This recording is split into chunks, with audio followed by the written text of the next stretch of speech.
kind of sad to see, especially, you finished 111 points last year, fourth in the NHL. You lose to a Chicago Blackhawks team which has the experience. But that last year seemed like the year that, things were going to change, especially for, St. Louis fans where, you look in the 80s and the 90s and the early 2000s, they were making the playoffs every year. And you go on a little cold streak and you go right back into it. And I could see the St. Louis Blues are looking for blood. You have T.J. Oshie. We all remember him last year. The Olympics. He played for the United States. His amazing shootout talent. He has incredible hands. And then you look at Vladimir Tarasenko, equally as skilled. He's young. Last year he had a couple of game-tying goals against the Blackhawks, and that series was very exciting. It's just it's a shame to see, the St. Louis Blues. I feel like they do well every year, and then they just kind of fizzle out in the quarterfinals. Except that one year in 2012, they played the Kings, but they got swept. I mean, what is that going to do for you? But now you have the defensive corps of Alex Pietrangelo and New Rochelle's own Kevin Shattenkirk. They are leading candidates, or leading stars on that team. Pietrangelo scored 51 points. Shattenkirk had 45, and for a defenseman, that's more than enough. That's very solid. The addition of Paul Stastny from the Avalanche. You put him on a line with, St. Louis captain David Backes. That's a huge 1-2 punch for the Blues. I mean, Paul Stastny, you put him on the second line, especially the leadership that Paul Stastny had, the veteran leadership.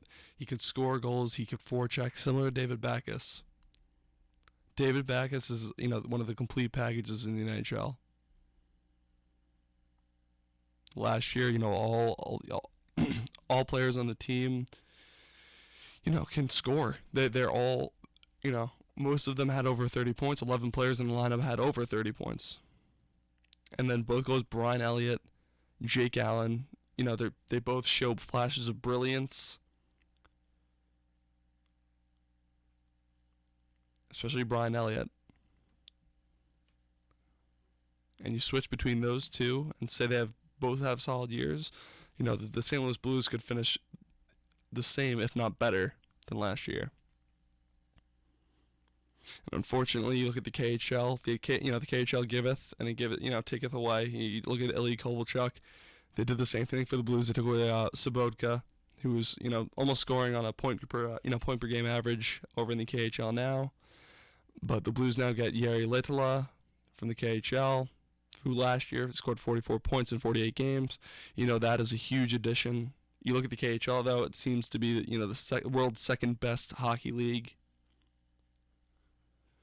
But you should still be confident in the skill that the St. Louis Blues have. Well, are they going to win the Stanley Cup?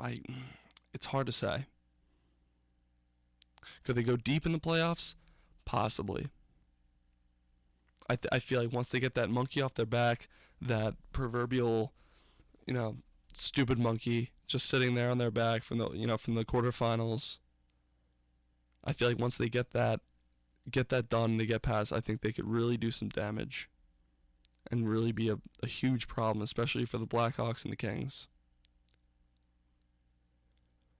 The third team, the Boston Bruins, President's Trophy winners from last year, best team in the league, finished with 117 points, lost to arch rivals Montreal Canadiens in 7 games in the Eastern Conference semifinals. And you could talk to any Bruins fan, and you can easily sense their frustration, especially after career years from Patrice Bergeron, Milan Lucic, David Krejci, even Jerome McGinley. He's getting up there in age, upper 30s. He scored 31 goals completely amassing expectations. David Krejci is having over 30 goals, or having over 60 points. Patrice Bergeron amassed 30 goals. Milan Lucic had 24 goals. 9 players on the team with over 40 points. This team can score, and they play at a very precise level of hockey. The only issue you can look at is the age of Zdeno Chara at 38. You really have to question how many more good years does he have. How many. He has the Norris trophies.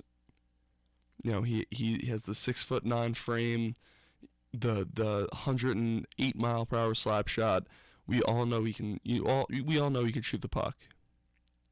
But at this age, 38, you have all these new players coming in from the draft. It seems every single year the NHL is getting faster and faster, quicker, more talented. From past years where there was fighting and all kinds of hitting, now it seems based on skill. And I am not saying in any way Zdeno Chara has plenty of skill. But at that age, your body just kind of gives up on you. So we can look at that. I talked about last week, Jaromir Jagr, all of his ridiculous training. And he's pushing on the mid-40s. So I'm not going to say Zdeno Chara's going to be useless. He's probably one of the biggest players on the Bruins, figuratively and literally. It's just a little bit of an issue. But then you look at Tuukka Rask, arguably the best goalie in the NHL. You could give that to either, Tuukka Rask, Pekka Rinne, Jonathan Quick, Henrik Lundqvist. Pick your poison. I think that the Boston Bruins, say they beat the Canadiens, they're facing my Rangers. I'm not going to confidently say the Rangers could beat that, could win that series. With all that firepower and, it's just hats off to the Canadiens for winning it last year, but the Bruins were not a team that I would want to face, especially last year in the playoffs. So number 2, we have the Chicago Blackhawks, finishing with 107 points. 107 points usually to any hockey fan, that's crazy. For the Blackhawks, it's kind of like, okay, that's not bad. Lost to the Kings in 7 in the Western Conference Finals. And you talk to anybody you watched the playoffs last year passionately, and they can say that was the best series from last year's playoffs. From the 2014 playoffs, that was the most entertaining. There was hitting, there was goal scoring, there was clutch play. It was awesome. Alec Martinez, same guy who won it in overtime against the Rangers in Game 5. Took a point shot from the blue line in Game 7 at the United Center with 21 crazy fans. The Madhouse on Madison. And, he brought the Kings to the Stanley Cup Finals. But, you look at Chicago, and these 3 players, Duncan Keith, Patrick Kane, Jonathan Toews, Patrick Sharp, Marian Hossa, Andrew Shaw, Brendan Saad, Teuvo Teravainen. It's the skill, the amassed skill and talent on this team is frightening. Patrick Sharp had a career year last year. 5 of their top scorers had over 60 points. The Rangers' top scorer had 58. Matt Zuccarello. Not dissing Matt Zuccarello in any way. I think he's a stud. I think he's the man. He's the Hobbit. He's the dude. But if you just add all the talent together, Patrick Kane, you look at some of the highlight reel goals he scored. Jonathan Toews, who can score goals, he can do defense. He's the number 1 two-way center in the league. Marian Hossa,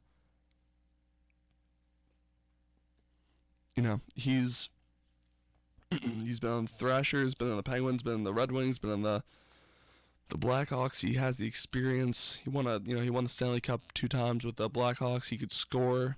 Probably one of the most talented, Slovakian players in history, if not the most. And you add the second line center, former Ranger Brad Richards. That's a huge upgrade from Michael Handzus. And you look at, if you compare it from, the Rangers to, what it is now for the Blackhawks. The Rangers depended on Brad Richards to almost be the same. At this, especially at this point, maybe in 2007 or 2008, maybe that'd be expected of Richards to really carry the load of a team to a playoff win or something. But now at this age, I think that his the addition of Brad Richards and putting him on a second line is a gigantic upgrade, especially from Michael Handzus of last year. And no disrespect to Michael Handzus, he's been in the league for a very long time, but he had the big game 6 game 5 goal against the Kings last year in overtime. That was awesome. That's one of the games I remember from that series. But a -8, I don't know. It's a little unacceptable for, especially if you have such a a worthy position at center.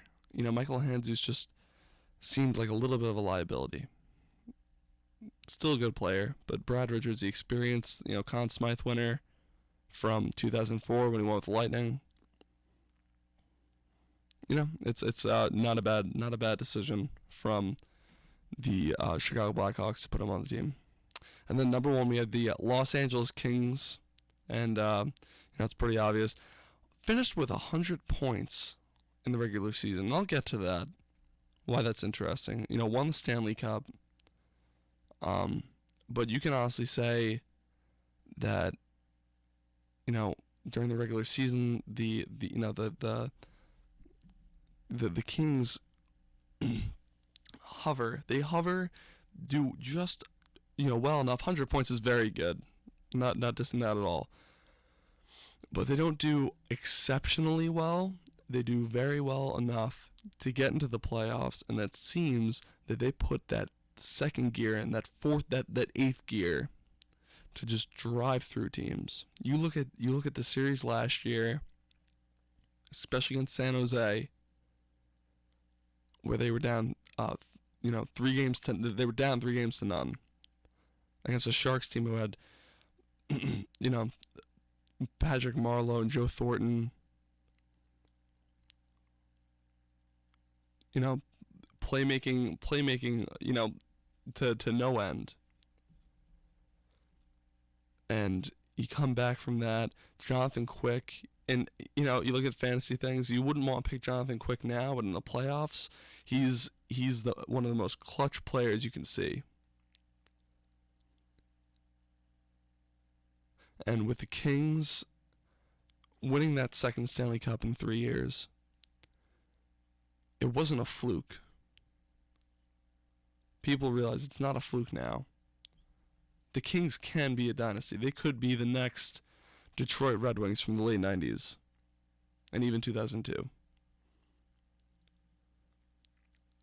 And it's not even the fact that all their players are superstars. It's not like a Penguins team where it's just, Sidney Crosby, Evgeny Malkin, Chris Letang just kind of, ripping apart opponents. It's they play tough, they can hit, they just play the game right. Their coach Daryl Sutter just knows how to coach the team properly. I would, if I was a Kings fan, I'd be very excited about next season, especially in the next playoffs. If they make the playoffs, I'll tell you right now, I could totally see them, making a huge run. And I think that they could, hit a huge brick wall with the Chicago Blackhawks, and hopefully we can see just another amazing series from last year. You look at Anze Kopitar, Jeff Carter, Jason Williams, Jonathan Quick. Jonathan Quick may not really be that stellar during the during the playoffs, but you have to admit he is a very very or I'm sorry, he may not be that stellar during the regular season, but during the playoffs he can is fantastic. And if you were to give him a Vezina during the playoffs, he would have won it absolutely. I think it would have been 1-2 with him and Henrik Lundqvist.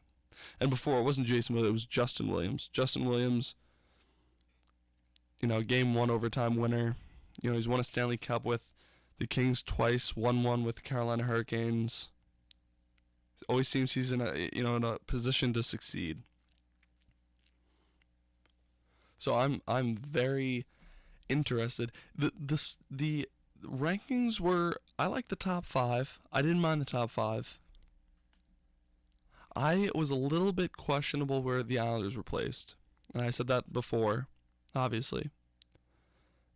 Where you have the Islanders, kind of like, I feel like really no one's taking them seriously. You have a team who adds Yaroslav Halak, and they just got Johnny Boychuk. So before, when we were saying, the defense corps is completely questionable, it's not anymore. It's not going to be super strong. But adding Johnny Boychuk for a year, Risley said he wouldn't mind the idea of going back to Boston. But for 1 year, and you have him, Lubomir Vishnowsky, Travis Hamonic. You can't you can accept the fact that they can make a playoffs. They can make the playoffs. They can make a run this year. Like, I'd be very very. I was kind of a little shocked. You say we'll count down from here. At 30th, we have the Buffalo Sabres, obviously. Matt Molson, kind of maybe the best player on that team. And it's a little unfortunate to see how the Buffalo Sabres have turned out the past couple of years. Hopefully, and it sounds ridiculous, but if you start and aim for an awful season, that might be okay. Knowing that the number one pick might be Connor McDavid, who is the most anticipated number one pick since Sidney Crosby. So, I actually have a question for you guys. And for the, let's see. For the four people, I have four. Hey, I have four. Hey, four people watching me. That's like a best for me. Oh, wow, I'm happy. Okay, so 4 people who are watching me. If you want to tweet at me, give me a stance on this. Would you have your team tank for 1 year just to get Connor McDavid? Or to get any huge number one pick? Would you tank for 1 year just to do that, or would you want to compete and play at the best level possible? I've heard sides on this, because if you tank, you get the best player, kind of like a Sidney Crosby thing. You build your whole franchise around that, and then boom, you could be in contention. Same thing with the Islanders are doing the same thing. They've lost, they got John Tavares in 2009, and they've kind of built the whole franchise around him, and now John Tavares is a star. The Oilers, I feel like, are trying to do that. They had 3 number one picks. Taylor Hall's the man. Nail Yakupov he's questionable, and then you have Ryan Nugent-Hopkins, who is a pretty solid player. So you're always playing kind of like cat and mice. Not cat and mice, but you're kind of just rolling the dice to see, who can really, is it safe to take that number one pick and just kind of tank? So, it's an interesting topic to talk about. And then the Rangers are 12th, which are kind of expected. I feel like a lot of people kind of were surprised, kind of giving a fluke to the Rangers making it all the way to the finals. I remember Dave Lazo made a huge pre-playoff bracket, and a lot of people gave him a lot of malarkey about it, saying, the Rangers are gonna get beaten by the Flyers. If not by the Flyers, they're gonna get, steamrolled by the Penguins. We all know what happened. So, um, but this year, you lose a couple of players. We'll see what happens. We're gonna talk about that after the next commercial break. But the Pittsburgh Penguins are ranked. See, this is why I have a question about. If I were to swap anyone out from that list, I put Anaheim Ducks at 5, and I would put the Pittsburgh Penguins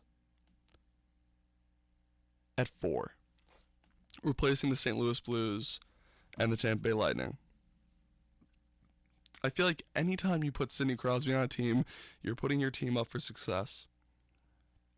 And I know Sidney Crosby maybe wasn't the most clutch player in the playoffs last year. I understand that. But he's the most talented hockey player in the world.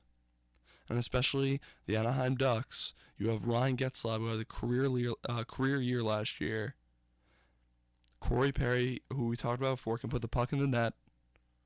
And it's kind of fun. It's kind of fun to see how this Ducks team, can turn out this year, especially after last year was kind of disappointing. Losing to the Kings like that. So we're gonna go to break right now, but just think about the questions I've been asking, and it's just a very interesting topic to talk about, regarding rankings and everything. So we're gonna talk about the Rangers next. Stay tuned. I'll see you guys later.